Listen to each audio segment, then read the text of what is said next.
امام حسین کی شہادت کا کچھ تھوڑا سا پس منظر۔ شہادت ہمارے ہاں بیان ہوتی ہے اس انداز میں کہ لگتا ہے کہ کسی مظلوم بندے کو کسی نے پکڑا ہوا تھا تو وہ سارے اسے مار رہے تھے اور وہ منتیں کر رہا تھا کہ مجھے نہ مارو۔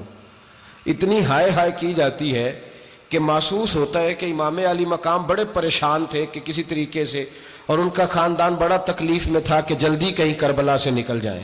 حالانکہ اس دھرتی پہ، اس کائنات پہ صبر، شجاعت، استقامت اور حوصلہ جس سے کائنات سیکھے گی وہ صرف امام حسین ہی ہے۔ اتنے بڑے صابر آدمی کے بارے میں اس طرح کا رویہ اختیار کرنا کہ وہ تو گویا اس طرح کر رہے تھے کہ بس کسی طریقے سے میری معذرت، تو یہ امام حسین کی مظلومیت سنا کے لوگوں کو اس طرح کا کر دیا جاتا ہے، یہ انداز بتایا جاتا ہے کہ شاید واقعہ کربلا رونے دھونے کا نام ہے، حالانکہ بات یہ نہیں ہے۔ یزید کی لشکر جو امام حسین کے مقابلے میں آیا، امام حسین کے لشکر کی تعداد 72 تھی، تو یزید نے 22,000 آدمی، مجھے بتائیے 72 کا 22,000 سے کوئی مقابلہ ہوتا ہے؟ بولیے۔ عمر بن سعد نے پھر عبید اللہ ابن زیاد کو لکھا کہ 22,000 بندے تھوڑے ہیں، کچھ بندے زیادہ بھیج۔ تو عمر بن سعد کو عبید اللہ ابن زیاد کہنے لگے کہ تو پاگل تو نہیں ہو گیا، 72 کے لشکر کا 22,000 بھیجا، اور کتنا بھیجوں؟ تو اس نے کہا تمہیں یہ نہیں پتا یہ لوگ کون ہیں؟ یہ مولا علی شیر خدا کی اولاد ہے، ان میں ایک ایک شخص ایسا ہے جو 1,000 کے مقابلے میں لڑنا جانتا ہے۔ تو یہاں کمزوری دکھائی جاتی ہے، ہمارے بچے سمجھنے لگے ہیں کہ یہ شاید کوئی ایسی داستان ہے، اور اس طرح کا ماحول ٹی وی پہ میں دیکھ رہا تھا، اس طرح کا ماحول بنایا جاتا ہے جیسے کوئی خوف ہے، یعنی واقع کربلا کوئی ایسا واقعہ جسے دیکھ کے خوف طاری ہو جائے، بچے راتوں کو ڈریں، وہ اکیلے درخت دکھائے جا رہے ہیں اور تیر دکھائے جا رہے ہیں۔ او یار، کیا قوم کی تربیت کر رہے ہیں؟ واقع کربلا حوصلے کا نام ہے، دلیری کا نام ہے۔ سنیں بات اصل میں کیا تھی، بڑے ٹھنڈے دماغ سے میری بات کو سمجھیے گا۔ حضرت مولا علی شیر خدا کے بعد مسلمانوں کے متفقہ امیر بنے تھے حضرت امیر معاویہ۔ انہیں امیر کس نے بنایا تھا؟ امام حسن نے، حضرت علی کے بڑے صاحبزادے۔ حضرت امام حسن نے ان سے صلح کی، انہیں خلافت دی، اور صحیح بخاری میں نبی پاک نے فرمایا تھا میرا بیٹا حسن سردار ہے، جب مسلمانوں کی جماعتوں میں لہو بہہ جائے گا تو حسن ان کی صلح کرا دے گا۔ وہ صلح امام حسن نے کرائی، جناب امیر معاویہ امیر بن گئے۔ حضرت امیر معاویہ رضی اللہ تعالیٰ عنہ بڑا پیار کرتے تھے نبی پاک سے، بڑا احترام کرتے تھے حضور کے خاندان کا۔ ان کی جو اجتہادی خطائیں ہیں وہ اپنی جگہ پہ موجود ہیں، چونکہ امام حسن نے ان سے صلح کر لی، لہذا ہم بھی ان کے بارے میں کوئی جملہ کہنے کے مجاز، ہماری مجبوری امام حسن ہے، اس لیے کہ جسے امام حسن صحیح کہے پھر امام حسن کے ماننے والے کو اسے غلط نہیں کہنا چاہیے۔ حضرت امیر معاویہ رضی اللہ تعالیٰ عنہ کا جب وصال ہوا تو حضرت امام حسن پہلے ہی ان سے وصال کر گئے، آپ کو زہر دے دیا گیا، آپ شہید ہو گئے۔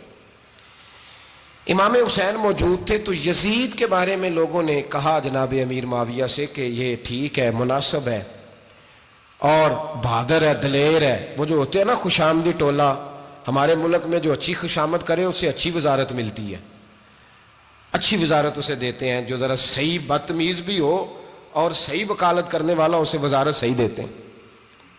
تو حضرت امیر معاویہ کے گرد بھی کچھ ایسے لوگ تھے، انہوں نے آپ سے کہا کہ یزید کو نامزد کر دیں، تو آپ نے یزید کو بلایا، حوالہ مجھ سے دیکھ لیجئے گا، بلا کے فرمایا کہ 3 بندوں کے سامنے اپنی خلافت پیش کرنا، اگر وہ تجھے مان جائیں تو امیر بن جانا، نہ مانے تو چپ کر کے گھر بیٹھ جانا۔